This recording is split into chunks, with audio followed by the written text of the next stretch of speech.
Bonjour et bienvenue dans cette capsule où nous allons parler des fonctions affines. N'hésitez pas à vous la repasser si vous n'avez pas compris. Bonjour et bienvenue dans cette capsule sur la fonction affine. Nous allons aborder d'abord le vocabulaire, puis nous verrons l'expression littérale. Enfin, nous parlerons de la représentation graphique. Une petite définition pour commencer. Une fonction affine est une fonction, c'est-à-dire un processus qui a un nombre x, associe le nombre ax plus b, où a et b sont deux nombres donnés.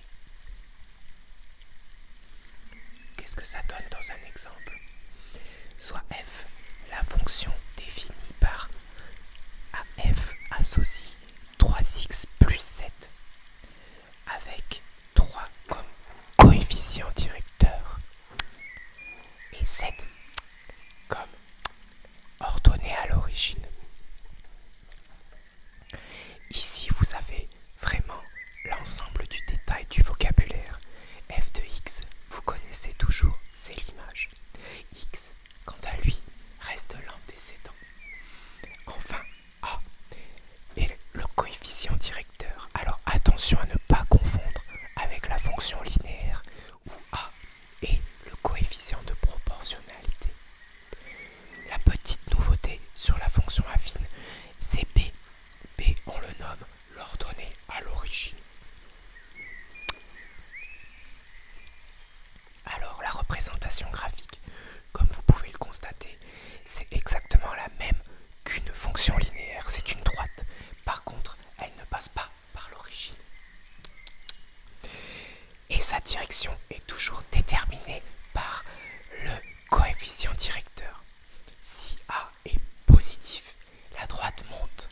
Si A est négatif, la droite descend. Si A est égal à 0, la droite stagne. Alors les deux cas particuliers, vous les avez sous les yeux.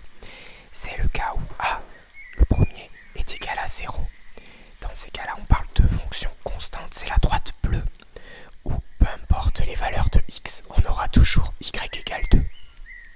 Ensuite, on a le cas où p égale à 0, c'est-à-dire l'ordonnée à l'origine égale à 0. Et là, vous vous doutez bien qu'on va retomber sur une fonction linéaire. C'est la fonction violette. Voyons maintenant la notion d'ordonnée à l'origine. C'est la nouveauté. Alors dans le graphique, vous pouvez voir que l'ordonnée à l'origine, c'est l'endroit, c'est le point précis, le point d'intersection entre la droite et l'axe des ordonnées. Ici, c'est 5. Maintenant, on va parler du coefficient directeur. Alors, c'est le nombre A, vous vous souvenez, dans f de x égale ax plus b. C'est le nombre A. On peut le déterminer par lecture graphique. Pour ça, il faut prendre n'importe quel point et on va décaler d'une unité. Et ensuite, on va observer de combien d'unités on monte ou on descend. Donc ici, on décale d'une unité vers la droite quand on part du 5. Et on monte de 3 unités vers le haut avant de retrouver la droite. Autrement dit, notre coefficient directeur, c'est 3 divisé par 1, soit 3. Figurez-vous qu'on peut également l'obtenir par le calcul. Donc pour cela, il faut que l'on place 2 points A et B dans l'ordre. Ensuite, on relève leurs coordonnées. A a pour coordonnées -1, -2 et B a pour coordonnées 1 et 8. Ensuite, on applique la formule suivante. YB moins YA divisé par XB moins XA. Ça nous donne le coefficient directeur. Voyons avec cet exemple quand on le calcule.